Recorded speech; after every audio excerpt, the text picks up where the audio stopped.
Boa noite a todos, muita paz. Jesus nos visite e nos encontre em paz. Vamos hoje nos sentir alegres, tranquilos, esperançosos, cheios de fé. E vamos dedicar hoje as nossas reflexões, os nossos melhores pensamentos à nossa irmã Maíse, para que ela se recupere totalmente e esteja aqui a postos na próxima oportunidade. Eu orei muito neste fim de semana, desde ontem, para que eu possa envolver o coração de vocês, a mente, com mensagens de esperança, de renovação, de firmeza na vontade. Precisamos, como espíritas, estar firmes neste processo que estamos entrando da nossa transição planetária. E então, que assunto conversar com vocês? A Maíse, Flaviana, a nossa Malu, vice-presidente, são mulheres ativas, trabalhadoras. Então eu pensei, o que será que Jesus pensava das mulheres? Como é que ele se relacionou com elas no seu tempo? Qual a consideração que ele tinha? Como é que ele colocava a mulher entre os seus seguidores? Então, esta é a nossa reflexão desta noite. Jesus e a mulher. Na atualidade, temos um fato muito interessante. No dia 6 de fevereiro de 1952, vocês não eram nem nascidos, foi declarada rainha do Reino Unido, Elizabeth II. Até o dia 8 de setembro de 2022. Notamos, então, que ela permaneceu 70 anos à frente do Reino Unido. Quanta fibra deve ter esta mulher? Quanta raça, quanta força para enfrentar nesses 70 anos vários períodos políticos, econômicos, incluindo o período agora último da pandemia. E como ela conseguiu se portar e se comportar devidamente como uma verdadeira monarca daquela cultura, a cultura inglesa. E eu tenho a impressão que não há em nenhum livro de história, em nenhum outro reino do mundo, em toda a história do mundo, não há uma pessoa que tenha se mantido à frente de um reino por tanto tempo, 70 anos. Este exemplo nos mostra que a mulher está mais do que preparada para cumprir o seu papel perante a sociedade. E que as sociedades, todas as sociedades, precisam se adaptar urgentemente, as que ainda não estão, para este novo ambiente de ação, de proatividade, de resiliência que a mulher oferece em todos os campos da atividade humana. Eu li um artigo do padre Evaldo César de Souza, muito bom, que ele escreveu e publicou no jornal Santuário, no dia 24 de junho do ano passado. E ele diz mais ou menos assim, e serve para a nossa reflexão, para nós entendermos a consideração e a relação que Jesus tinha com a mulher do seu tempo, é preciso saber um pouco do contexto social judaico. Como é que o povo judeu entendia a mulher e o papel da mulher na sociedade? Não era muito bom. As mulheres desse tempo não eram valorizadas.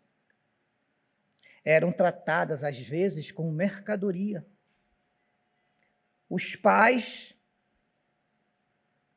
por uma dívida que não conseguiam pagar, podiam entregar as suas filhas como pagamento. Uma figura hoje no direito brasileiro, dação em pagamento.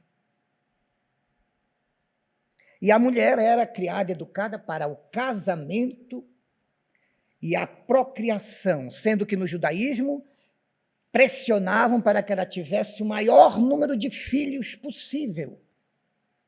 Porque os judeus sempre estavam, e até hoje têm, esta necessidade da expansão numérica, do crescimento numérico, quantitativo.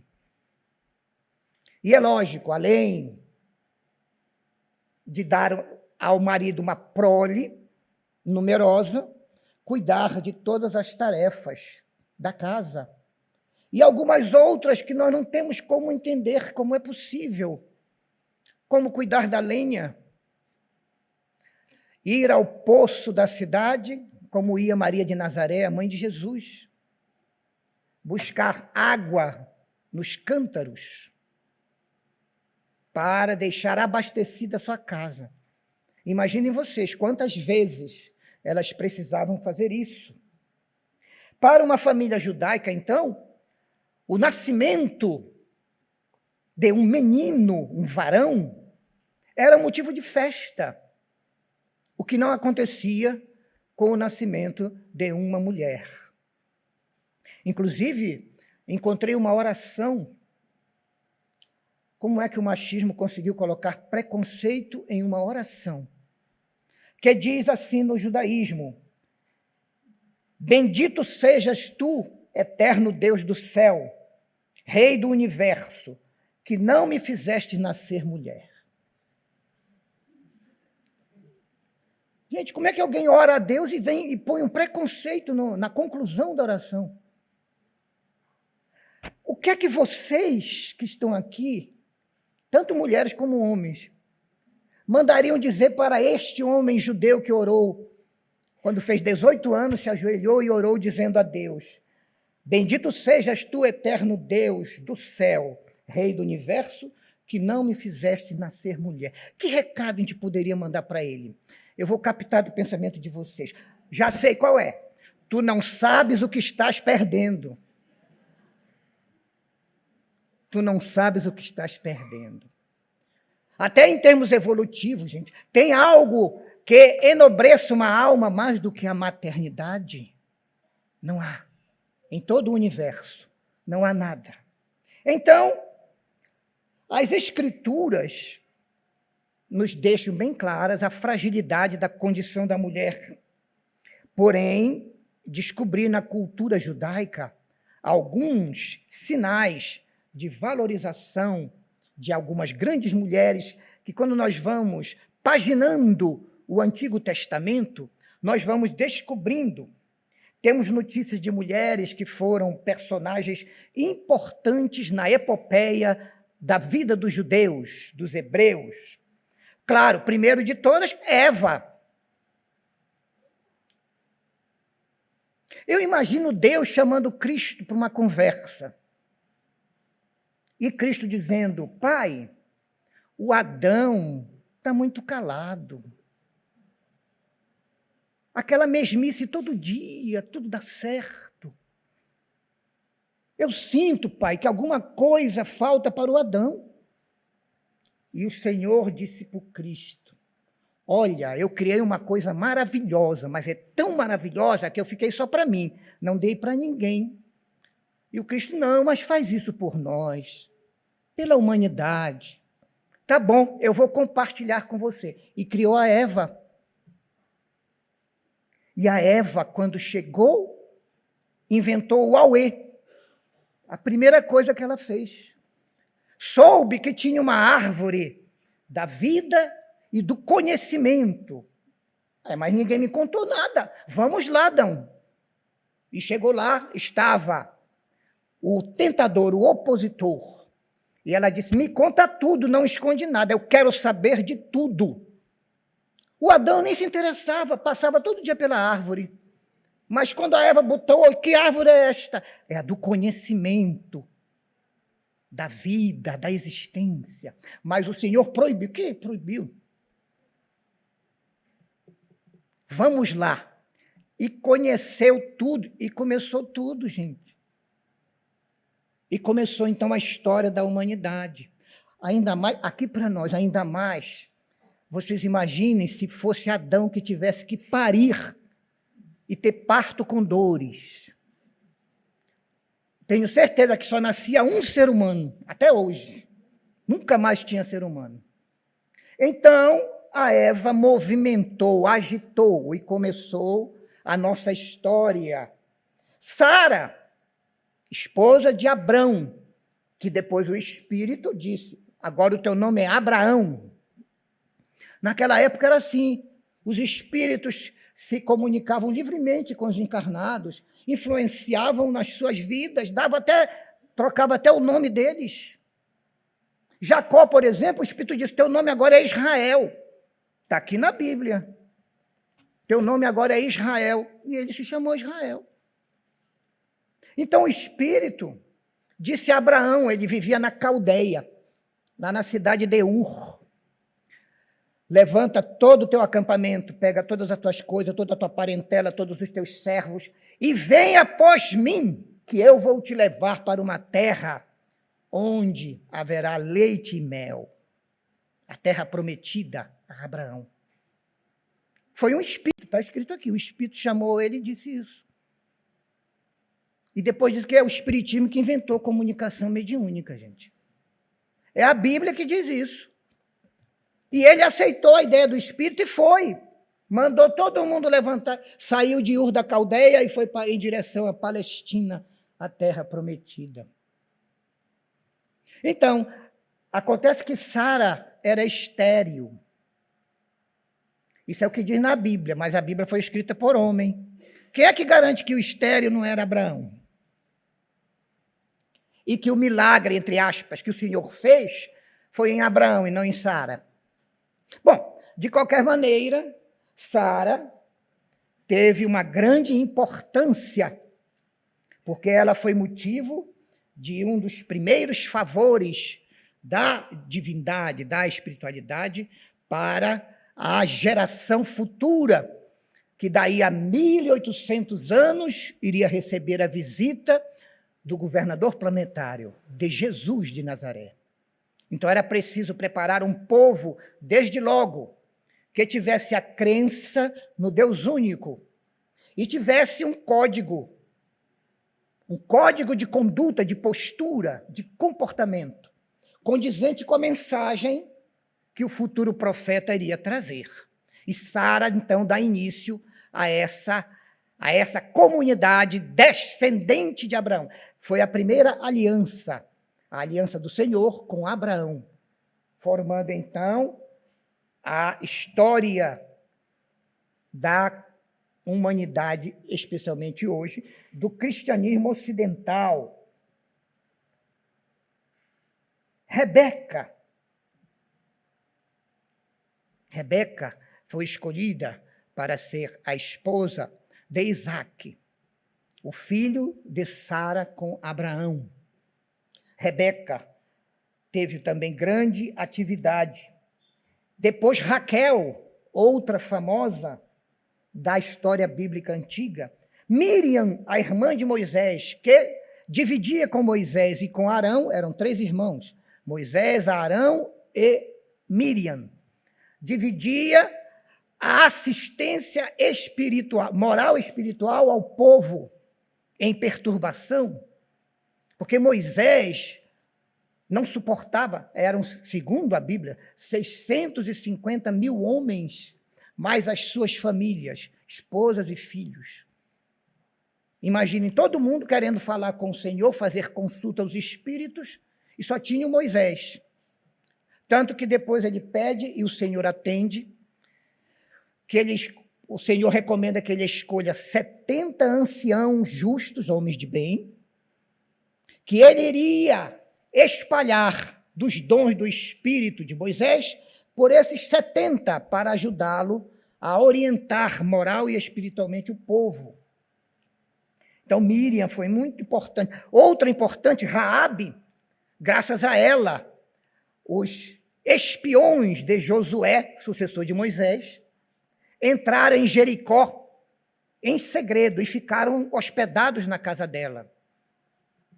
E depois, quando eles invadiram e dominaram Jericó, ela foi tratada com todo respeito, não teve nenhum dos castigos que era costume o exército vencedor aplicar aos vencidos. E acabou se casando com um judeu, com um israelita.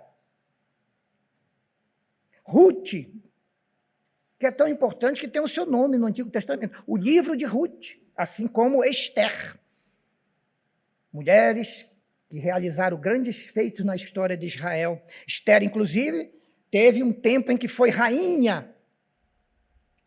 E como rainha, ela ajudou a um tratamento mais humano e mais bondoso com o povo de Israel, com o povo de sua raça. Chegando aqui para o nosso Novo Testamento, começamos com Isabel, a mãe de João o Batista. Aquela que, mediunizada, o Espírito João Batista falou por sua boca ao Maria de Nazaré entrar na casa de Isabel. Mas que direito é esse que eu tenho que a mãe do meu Senhor venha me visitar? A mãe do meu Senhor venha me visitar. Ora, quem falou isso não foi Isabel, foi João, o futuro João Batista. Foi o Espírito que falou pela boca, como diz aqui na Bíblia.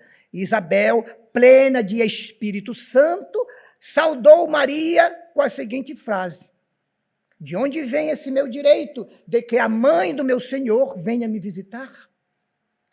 Detalhe, Isabel não sabia nem desconfiava que Maria tinha poucos meses de gravidez. Mas o Espírito sabia. Então, Isabel tem um papel importante, também a mãe de João Batista, o precursor. Maria de Magdala, considerada a maior vitória na vida prática dentre as mulheres do Evangelho, porque ela se recuperou, deu um comportamento, de uma atitude, de uma compostura negativa, conheceu Jesus, transformou-se moralmente e as últimas décadas de sua vida foi de trabalho operoso na divulgação e até em curas, em nome de Jesus. E hoje muitos pesquisadores já acham que ela tinha um papel proeminente entre os 12, que causava certo ciúme em Pedro e companhia, que são os marmanjos, né, os 12 apóstolos. Porque Jesus a tratava, e na cabeça deles não podia Jesus tratar igual as mulheres que o seguiam, tratava igual aos apóstolos, e eles não compreendiam isso. Mas Jesus, antes de feminismo, de ideias, de direito, de lutas por voto para as mulheres, Jesus já as concedia a todas elas todos esses direitos. Joana de Cusa, esposa do intendente dos negócios de Herodes, isto é, para nós, ele era o tesoureiro, era o homem do caixa.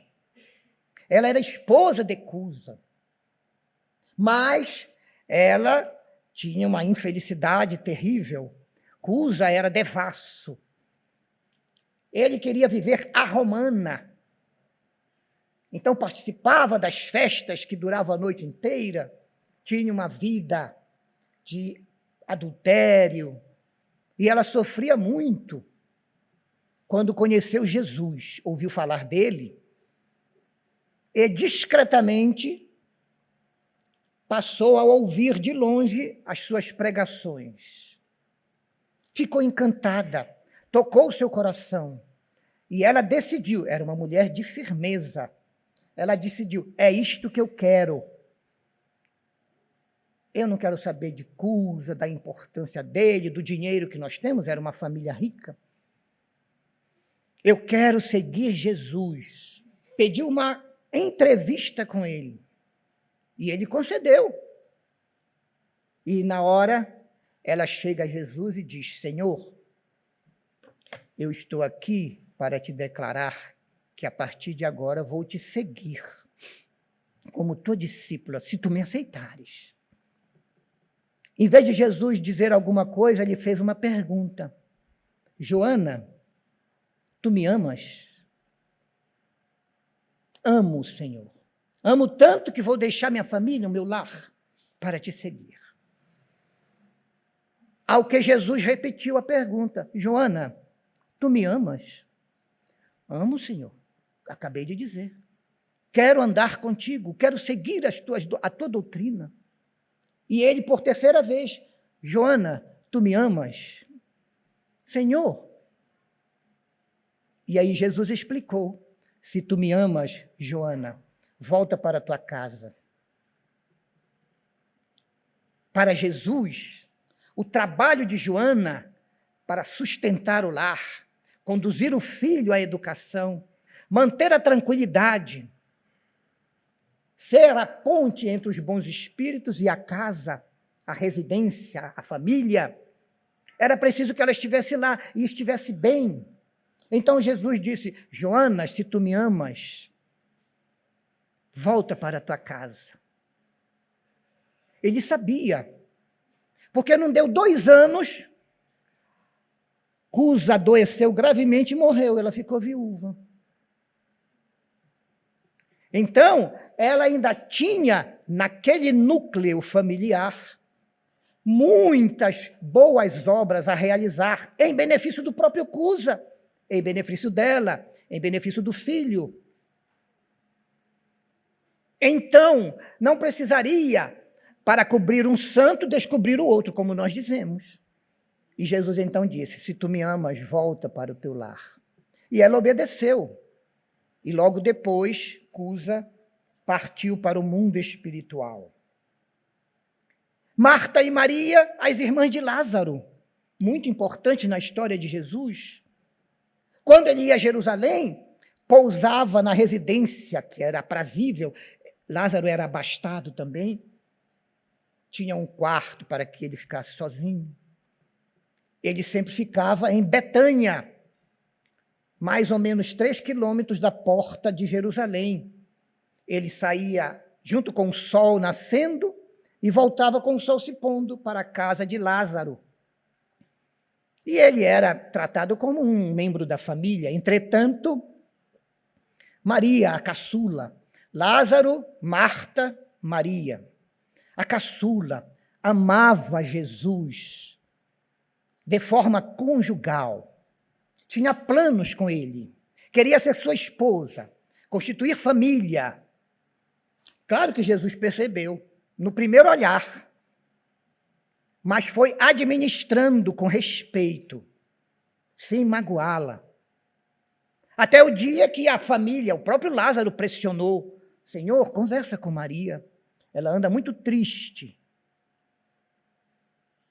E aí ele então chamou-a e disse: a minha missão não é para a família. Pediu perdão a ela. Ela chorou muito, mas aceitou. Não se revoltou, não reclamou, não fez exigências. Não disse: por que tu ficaste então me enrolando tanto tempo? Como acontece muito hoje, né? Eu tive um tio que ficou 8 anos noivo, gente. 8 anos noivo. Bom, mas deu tudo certo no final. Porque tem o karma também, né, que faz aquelas ligações maravilhosas nas nossas vidas. Maria de Jerusalém, mãe de João Marcos, o que escreveu o 3º evangelho, segundo Mateus, o 2º evangelho, segundo Marcos, segundo Lucas. João Marcos era o nome dele, mas ele só aparece como o evangelho segundo Marcos, filho de Maria de Jerusalém. Maria de Jerusalém tinha uma casa ampla dentro de Jerusalém, e era lá que os cristãos se reuniam. Alguns autores dizem até que a última ceia foi na sobreloja da vivenda onde ela morava, também ela era abastada. Maria de Jerusalém, mãe de Marcos. E claro, Maria de Nazaré, a mãe do Senhor, aquela que recebeu, a escolhida, para receber em seu ventre a presença do Senhor, do nosso governador planetário. E quando o Espírito avisa, dá a notícia, alegra-te, alegra-te cheia de graça. O Senhor está contigo. E anuncia que ela será a mãe do Senhor. Ela diz, faça-se em mim a vontade do Pai. Não estabeleceu nenhuma condição, né?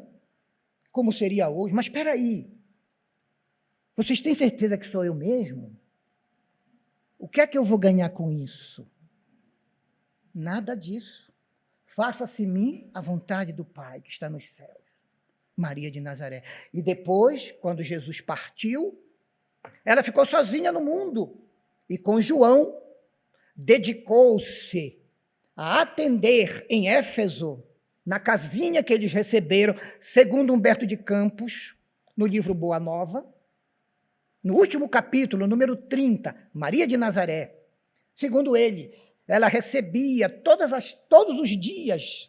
João saía para a igreja de Éfeso e ela abria as portas e já tinha o povo esperando para ter um tratamentozinho de uma doença, uma espinhela caída, uma unha encravada, um problema nos rins, a gota serena. E ela o dia inteiro dando expediente, todos os dias. E a notícia foi se espalhando. A mãe do Senhor está entre nós, gente. A mãe do Senhor em Éfeso, aqui em Éfeso. Começaram a surgir umas casinhas perto da dela, acabou formando um bairro. Como aconteceu por onde passou Chico Xavier, não é? Onde ele foi, a cidade foi crescendo. E aí, quando o sol começava a se pôr, a partir das 5h20, 5h30, no verão e na primavera, ela ia encerrando e fazia as abluções, que são as lavagens dos judeus, tomava banho, trocava de roupa, se preparava para o jantar às 7h, e fazia uma oração, todo dia, perto das 6h, de agradecimento a Deus por mais um dia em que ela pôde atender tantos doentes, tantos infelizes, tantos necessitados, tantos aflitos. E foi daí que surgiu, futuramente, a hora da Ave Maria, que até hoje, graças a Deus, até hoje funciona 18 horas.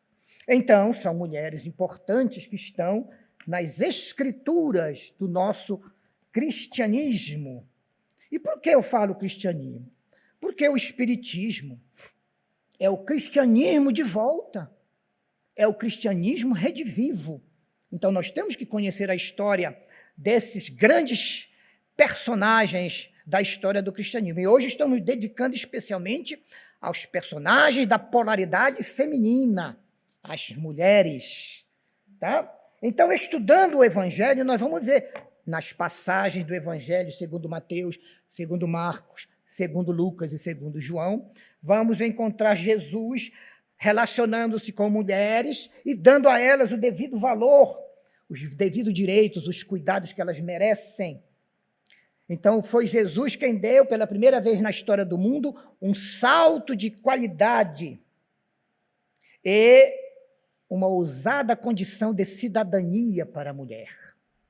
Isso ninguém tira, porque faz parte da história. Ele trouxe a mulher para o centro das suas reflexões e das suas pregações sobre a vinda do reino de Deus no coração dos homens e retomou o valor do ser humano sem nenhum tipo de preconceito de gênero, nenhum tipo.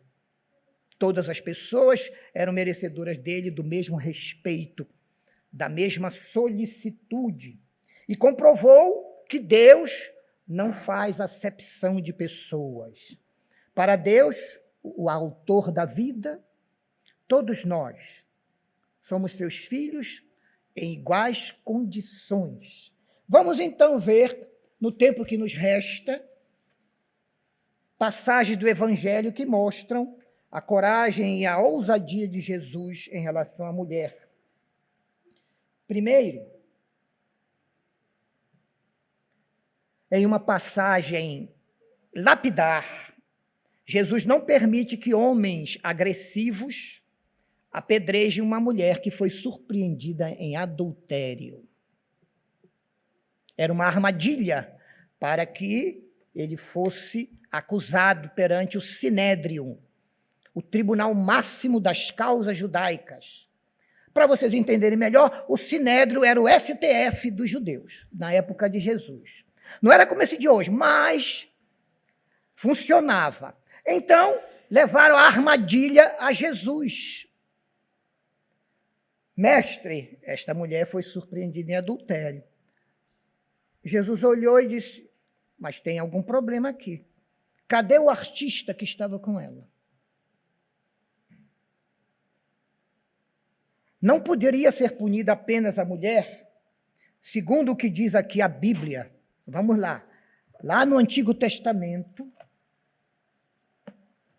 livro Levítico, atribuído a Moisés. Capítulo é o 20, o versículo é o 10. 20 e 10, não tem como errar. O homem, começa com o homem. O homem que cometer adultério com a mulher do seu próximo deverá morrer, tanto ele como a sua cúmplice. Então, no Levítico, a mulher é cúmplice, o autor do crime era o homem. Como é que levaram apenas a adúltera para Jesus julgar? Não, mas isso aqui, alguma coisa que esqueceram, erraram, não.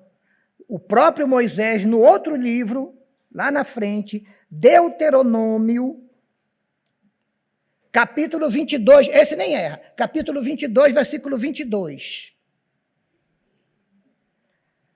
Se um homem for pego em flagrante, deitado com uma mulher casada, ambos serão mortos. O homem que se deitou com a mulher e a mulher. Ambos, e ainda reforça, o homem que se deitou com ela.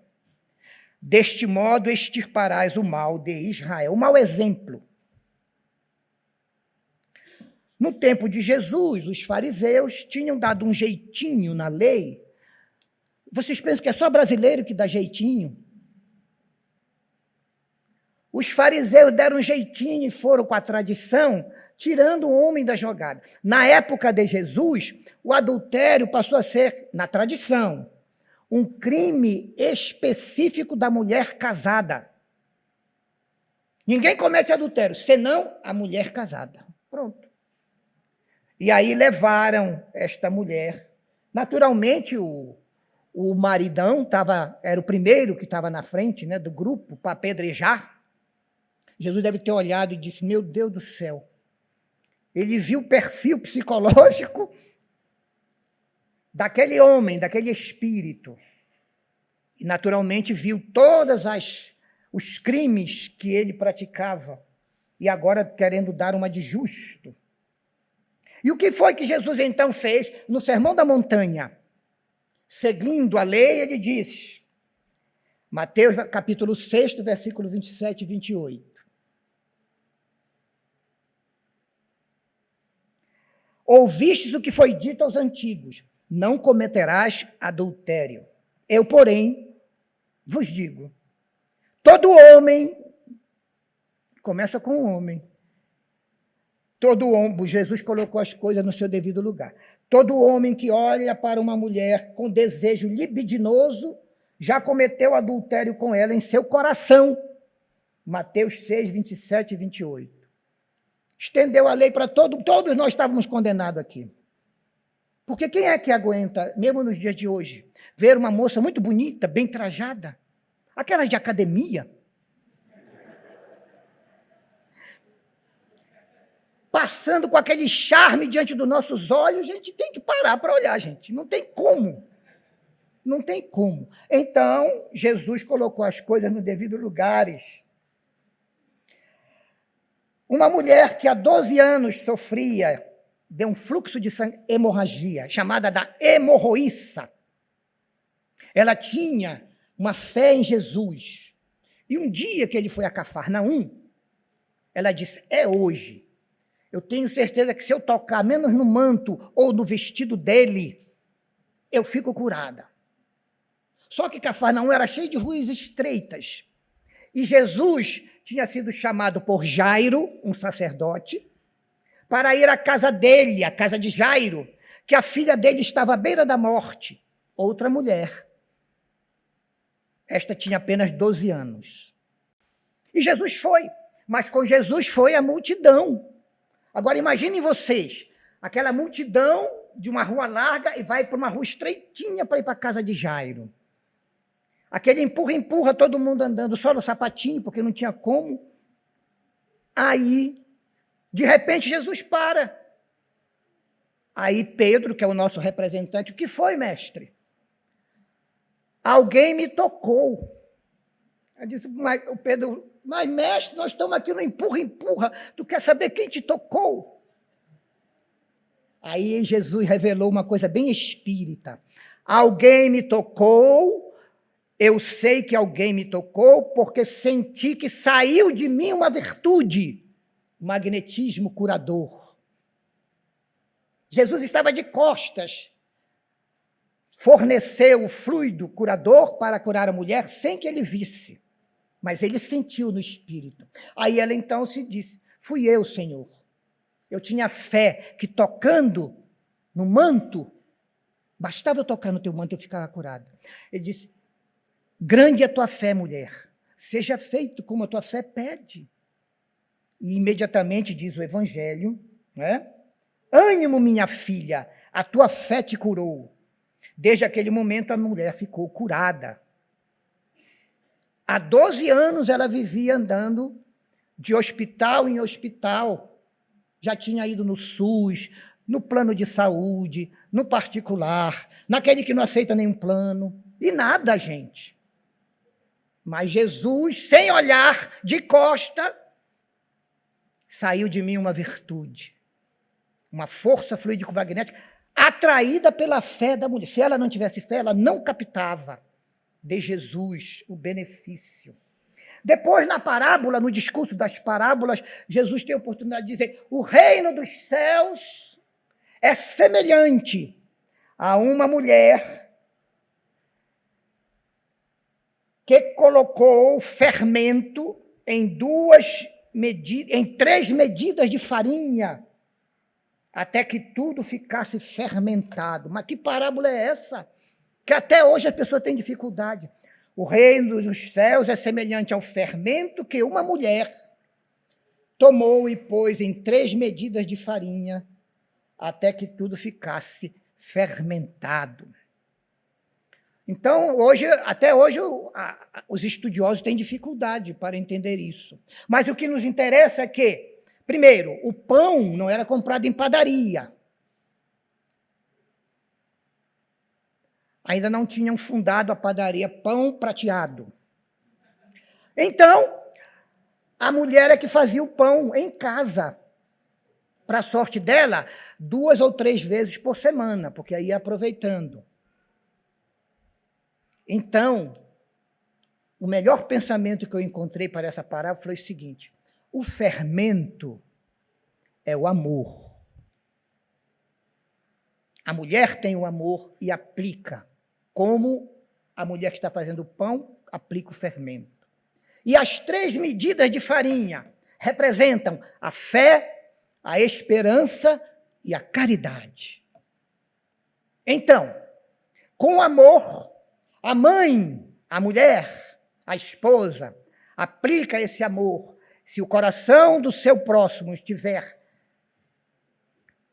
preenchido de fé, esperança e caridade, aquilo tudo fermenta e a massa se multiplica de tamanho em 3 vezes. Eu acho que essa é uma boa explicação para essa parábola de Jesus. Quer dizer, o amor, uma vez sentido por alguém, quando encontra a fé e a esperança e a caridade, se multiplica, fazendo uma fornada de pães, com mais de 30 pães, não é? Sem precisar ir gastar aquele dinheirinho lá na padaria. Jesus, viajando para a região de Tiro e Sidom, regiões que não eram de judeus, regiões que estavam numa região chamada Decápolis, 10 cidades de cultura grega, eram pagãos. Uma mulher cananeia estava passando próximo. Jesus passava na estrada com os seguidores daquela região, veio até ele gritando: Senhor, tem compaixão de mim. A minha filha está horrivelmente endemoninhada. Aqui vemos a mulher saindo de sua casa, quebrando os preconceitos. Era proibido uma mulher se dirigir a um homem, só com a autorização do marido. Imagine. Então, ela saiu de casa e foi até Jesus gritando, se expondo mesmo, com toda a firmeza: tem compaixão de mim, cura minha filha. Os discípulos, homens, foram lá com Jesus: mestre, está vendo lá atrás aquela mulher gritando? Manda ele embora, gente, está incomodando a gente. Mas Jesus sabia o que ia acontecer e não disse nada para os discípulos. A mulher então se aproximou dele e ele então disse: eu fui enviado para as ovelhas perdidas da casa de Israel. Em outras palavras, eu sou judeu, nasci entre os judeus e estou primeiro evangelizando o povo dos judeus. Para vocês pagãos, daqui a pouco eu vou mandar uma outra pessoa, claro, o nosso querido Paulo de Tarso. Mas eu vim para os judeus. Mas vocês pensam que ela se deu por satisfeita? Ela contra-argumentou com Jesus. Não baixou a cabeça. Ela disse: Senhor, prostrou-se diante dele e rogou: socorre-me. Mas aquele socorre-me que vem com aquela carga que você fica... Jesus ficou olhando. Sabe aqueles cachorrinhos que faz aquela carinha para você levar ele do pé, da loja de pet, para adotar ele? Aí Jesus, então, parou e conversou com ela, dizendo: mulher, não fica bem eu tirar o pão dos filhos, os judeus, para dá-los aos cachorrinhos. Mas que cachorrinhos? Os judeus apelidavam os estrangeiros, os pagãos, de cães. Mas era um apelido pejorativo, diminutivo, ofensivo. Jesus não ia usar isso. Então ele usou cachorrinho, que é aquela coisa maravilhosa que a gente gosta. Ele disse: não fica bem eu tirar o pão dos filhos, os israelitas, e dar para os cachorrinhos. Mas sabe o que a mulher disse? Não ficou satisfeita, não. Contra-argumentou de novo. Essa mulher, essa devia ser eleita, viu? Amanhã. Bom, ela disse: é verdade, Senhor, o que dizes. Porém, os cachorrinhos também comem das migalhas que caem da mesa dos seus donos. O cachorrinho está lá embaixo, e tudo que cai lá, ele aproveita. Jesus disse: nossa senhora, mulher, como é grande a tua fé. Eu acho que ele não devia ter dito fé, ele devia ter dito: mulher, como é grande a tua inteligência. É maior do que esses caras aqui que me seguem. Que mulher esperta, inteligente, perspicaz. Mas ele disse: como é grande a tua fé, seja feito como tu pedes. E diz o evangelista: no mesmo instante, a sua filha ficou curada. Cura à distância igual a do chefe, o centurião romano, que também pediu a cura para o seu escravo à distância. Então chegaram-se os fariseus para tentá-lo e perguntaram: mestre, é lícito repudiar a mulher por qualquer motivo que seja? Imagina, o cara amanhece de mau humor e mandava a esposa embora. Tomava vinho demais, a ressaca horrível, mandava a mulher embora, carta de divórcio. Que negócio é esse? Jesus respondeu: não lestes que desde o princípio o Criador os criou homem e mulher? Jesus aqui dá uma empurrada para aquela teoria de que Deus criou Adão, e como Adão estava muito solitário, fez ele dormir, tirou uma costelinha do Adão, e para criar a mulher. Um capítulo antes deste capítulo da Bíblia, que é o segundo do livro Gênesis, no capítulo 1, vocês vão encontrar outra história, que Deus criou homem e mulher ao mesmo tempo. É essa que Jesus segue. Então, ele dá uma empurrada para o lado dessa tese machista de que a mulher foi criada de uma costela do homem. Para quê? Para lhe ser auxiliar. Então, alguma coisa está errada, porque hoje a mulher é a chefe, ela que manda. Lá em casa é assim. Eu vou logo confessando para não ficar aqui falando. Hoje a mulher que manda, gente. Manda até no seu cartão de crédito. Você se cuide, porque a mulher está mandando. Então, por isso, continua Jesus, o Criador os fez homem e mulher. Por isso o homem deixará o pai e a mãe e se unirá à sua mulher, e os dois serão uma só carne. Assim, continua Jesus, já não são mais dois seres, mas um só. Portanto, não separe o homem o que Deus juntou ou uniu. Então, eles ficaram assustados com a sabedoria de Jesus e não puderam fazer nada. E Jesus, então, trouxe a condição da mulher, desde a criação, igualzinha do homem. Foram criados juntos. E foi um voto negativo para os que seguem a corrente do Adão, que emprestou uma costela para criar a mulher. Na casa de Simão o fariseu, lá em Betânia, ele era rico, convidou Jesus e deu um almoço para Jesus. Mas ele fez isso porque ele queria aparecer. Ele queria que toda a sociedade comentasse: olha, o mestre foi na casa do Simão o fariseu, almoçou lá com ele. Sabe como faz essas coisas? Até hoje fazem muito isso, né? Convida a pessoa famosa que é para a gente aparecer. Então, quando estava no almoço, entrou uma mulher que era mercadora de perfumes. Era uma mulher livre, não tinha marido. E tinha poder, tinha dinheiro. Porque ela mercadejava essência de perfumes. E ela tirou, então, uma essência de um frasco, derramou sobre a cabeça de Jesus e untou Jesus com aquele perfume. Menina, não era o perfume. O perfume é cheio de mistura. Era a essência que faz o perfume. O perfume acendeu em toda a casa, ficou aquele cheiro maravilhoso. Os apóstolos, enciumados, devia ser uma mulher bonita, porque eles ficaram com ciúme. Disseram: para que esse desperdício? Esse perfume, essa essência poderia ser vendida por 30 ciclos de prata e distribuída aos pobres. Porém, Jesus disse a eles: por que aborreceis essa mulher? Na verdade, vós sempre tereis pobre convosco. Olha aí, como até hoje tem. E eu acho que ainda vai durar um tempão, não é? Então, Jesus não erra, gente. Jesus não erra. Pobre vocês vão ter sempre. Agora, eu aqui, vocês não vão ter. Na verdade, vós sempre tereis pobres convosco, mas a mim nem sempre tereis. Ela praticou uma boa ação, derramando a essência sobre o meu corpo para preparar o meu sepultamento. E em verdade, eu vos digo, no futuro, onde for proclamado o evangelho, o que ela fez hoje será revivido e relembrado em sua memória, como nós estamos fazendo hoje aqui, contando o que ela fez com Jesus. Está vendo?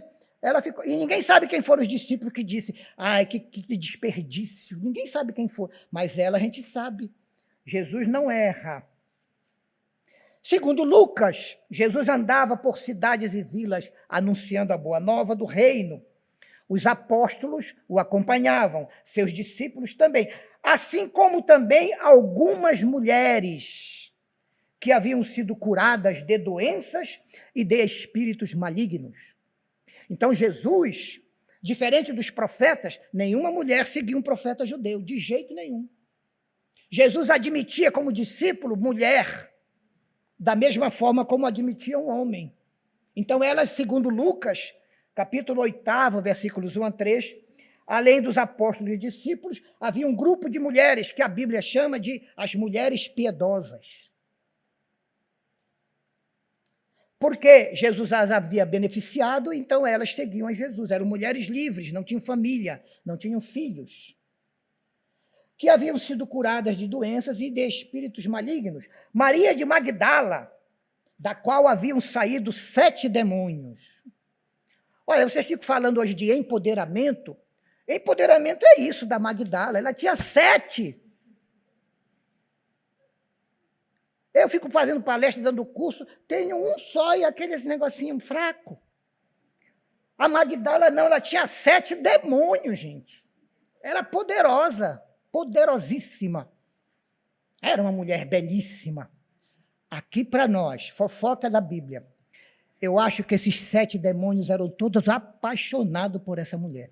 Ela era lindíssima. A Maísa já falou aqui sobre Maria Magdala para vocês, em outras oportunidades. Uma mulher lindíssima. E eles, meu Deus do céu, ficavam igual a mariposa na luz, rodando ali em torno dela. Jesus foi e libertou. Acabou a festa, gente. Pode ir cuidar da vida de vocês. E ela ficou livre. E aceitou a mensagem de Jesus e começou a andar com ele. Inclusive, era uma espécie de assessoria. Jesus tinha uma assessoria feminina. Por quê? Ele ia para Cafarnaum, elas iam antes. Arrumavam tudo, arranjavam onde ele ia ficar hospedado. Ele ia para outra cidade, elas iam antes. Deixavam tudo quando Jesus chegava, estava tudo ok. Onde ele ia ficar, a comida. Era uma assessoria que cuidava da logística de Cristo. Certo? E ainda dá, porque diz Lucas, e muitas outras mulheres, como Susana, que o ajudavam com os seus bens. Custa dinheiro você se deslocar de uma cidade para outra, ter que passar o dia fora de casa. Isso tinha um custo, e elas ajudavam a campanha de Jesus nesse custo. E a última de hoje, a melhor de todas, na Samaria. Jesus atravessava Samaria, meio-dia, sol a pino, cansado, suado, sentou-se numa cobertura do poço de Jacó, em Sicar, na Samaria. Sentou suando as bicas. Eu acho que nesse dia ele deve ter tido um pensamento assim bem humano. E deve ter olhado para cima e dito, meu pai, por que eu aceitei vir aqui a este planeta? Meu Deus do céu, que calor terrível. Se eu soubesse, eu não tinha vindo. Bom, mas isso é uma elucubração. Então, lá vem a mulher com um cântaro na cabeça para vir buscar água. Jesus calado, sentadinho, se refrescando. Quando ela joga a vasilha no poço, ele diz a ela, mulher, dá-me de beber. E o preconceito era tão forte que ela, que era vítima do preconceito, sentiu preconceito ao inverso. Olhou para Jesus e disse, como é que pode, tu sendo judeu, falares comigo que sou uma mulher samaritana? Além de mulher, samaritana. Os samaritanos eram inimigos dos judeus. Como é que pode um negócio desses? Tu estás violando o preconceito, não pode. Então, era tão incrustado que a mulher reclamou. Mas Jesus deu uma solução inteligentíssima. Mulher, se tu soubesses quem é que fala contigo e te pede, dá-me de beber, tu é que me pedirias, mas eu te daria água viva, que mataria a tua sede para sempre. Nossa, a mulher ficou encantada. Todo dia ela vinha várias viagens com aquele negócio na cabeça, carregando água. Ela disse, mas Senhor, como é que tu vais fazer isso? Tu não tens vasilha, o poço é profundo. E Jesus, então, retruca. Mulher, aquele que bebe desta água do poço terá sede novamente. Mas aquele que beber da água que eu lhe der, é o amor, nunca mais terá sede. E a água que eu lhe der vai se tornar nele uma fonte que irá jorrar para a vida eterna. Aí ela ficou louca. Gente, nunca mais eu vou ver um poço. Disse a Jesus, Senhor, dá-me dessa água para que eu não tenha mais sede e não precise mais vir buscá-la aqui no poço. Aí Jesus disse, eu vou desistir dessa menina. Porque ele tinha dado 3 dicas sobre o amor, a água viva, a alegoria, a comparação, a parábola. E ela só na água líquida, no H2O. E como não tinha ainda esse H2O que vende por aí, Jesus disse que eu vou mudar de assunto. É uma boa técnica, você muda de assunto, agora ele não está entendendo, e ele mudou. Ela disse, aí Jesus disse assim, vai lá e chama o teu marido e vem aqui. Foi dar água para o marido. Aí ela disse, eu não tenho marido. Jesus disse, disseste muito bem, não tenho marido. Pois já tiveste 5 maridos. E o que agora tem também não é teu marido. A mulher já estava no 6º. Olha aí que é empoderamento. Ó. Ela já estava no 6º. A Magdala tinha 7 admiradores. Ela estava no 6º. Isso é poderosa, essa samaritana. Bom, disse a mulher, Senhor, vejo que tu és um profeta. Porque ele falou da vida íntima dela, que era uma coisa desconhecida. Não havia mídias sociais. Então, ninguém sabia da vida do outro, né? Como a gente sabe hoje. Quem deixou quem ficou com quem largou quem para ficar com a outra. Aquelas fofocas que vivem nas mídias sociais. E aí vem o que nos interessa, para nós concluirmos. Senhor, vejo que és um profeta. E aí ela continua. Eu sei que vem o Messias logo mais.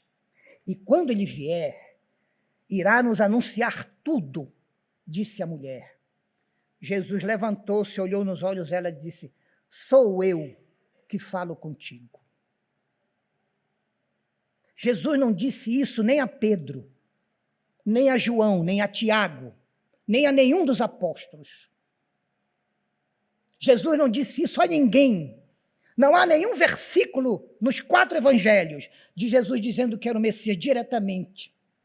Ele disse para uma mulher, e para uma mulher samaritana, que havia estranhado estar conversando com ela, como se fossem 2 pessoas iguais, que são. Nós estamos no mesmo nível perante Deus. Sou eu que falo contigo. Então, neste diálogo que continua, Jesus acaba ficando 2 dias na cidade de Sicar, e quase 70% daquela comunidade se converte à doutrina de Jesus. Tudo por causa da mulher samaritana.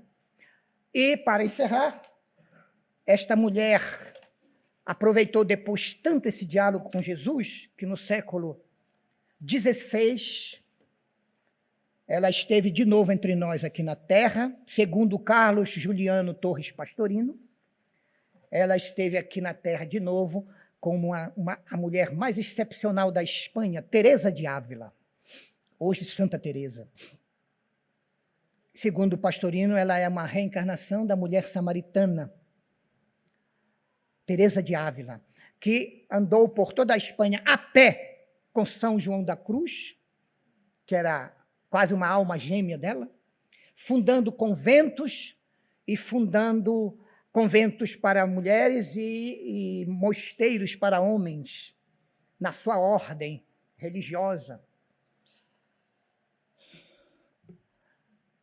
Eu posso contar a história final? Já são 8 horas aqui. Foi rápido. Então, senão, como é que eles vão votar com essa curiosidade amanhã? Então, gente, ela falava com Jesus, como Paulo de Tarso, ela conversava com o Senhor, via e conversava. E um dia ela teve que atravessar de uma cidade para outra, um rio muito largo, e o tempo estava fechado, chovendo demais. E ela ficou sem coragem. Então ela disse, Senhor Jesus, em teu nome eu vou atravessar este rio, me ajuda, tá? Conto contigo. E atravessou. Quando chegou lá no meio, veio a tromba d'água. Pegou ela e levou lá para frente, mais de 1 quilômetro para frente. A sorte que foi, levou para o outro lado. E ela, depois que ela botou toda a água para fora que tinha engolido, ela disse, Senhor, eu não te pedi ajuda.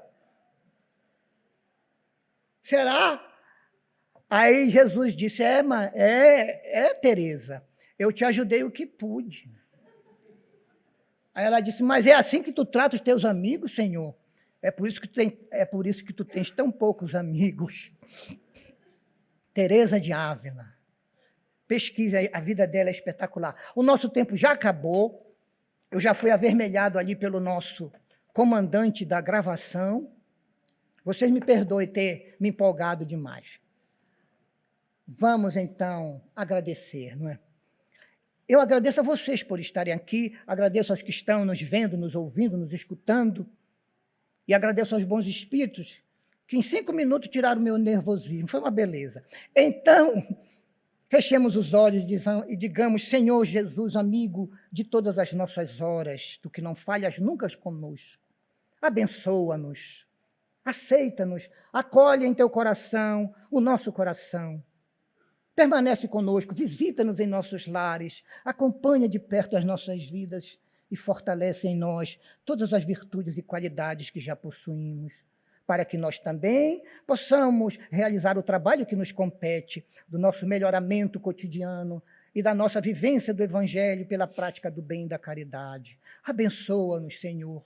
Que voltemos aos nossos lares e levemos o melhor que pudermos para os nossos familiares, compartilhando com eles tudo de bom que aqui recebemos. Permite então, Jesus, em teu nome, em nome dos trabalhadores do bem, em nome do Dr. Bezerra de Menezes, o patrono espiritual desta casa, e em nome de todos nós aqui presentes, permite que possamos considerar encerrada a primeira parte dos nossos trabalhos, a fim de começarmos o serviço do passe, que é uma chuva de bênçãos e de amor, que tu, impondo as mãos, destes o exemplo em todos os teus evangelhos. Assim, Senhor, em teu nome, em nome de Deus, consideramos encerrada a primeira parte, dizendo do fundo de nossos corações: graças a Deus e graças a Jesus. Boa noite a todos, gente. Muito obrigado pela presença de vocês.